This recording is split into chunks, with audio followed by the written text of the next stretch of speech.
Sane cheti doti ke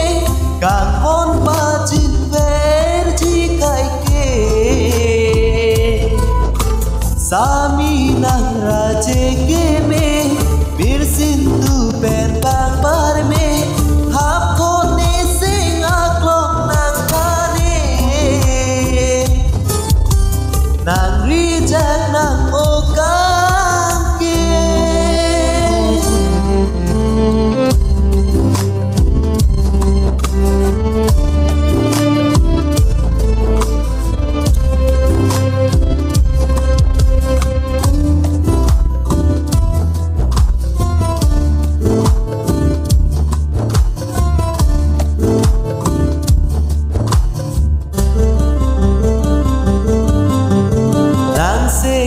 nang bi nang ne kang ho de phan ke bo to ra son pe man ne kang ho nang pha ne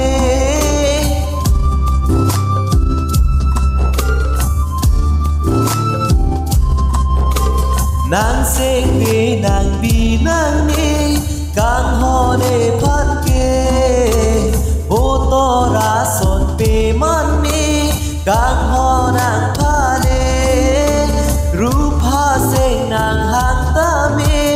kirla dun pri nang seng pe hir thi pen le tu tu kang hon te nang ri chak nang o kang ke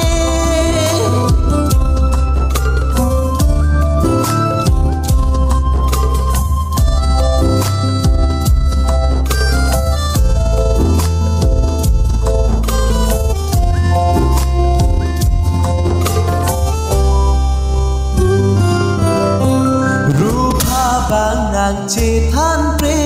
nang ra che ke me man pe nang pi ver chi ne kang ho nang pha ne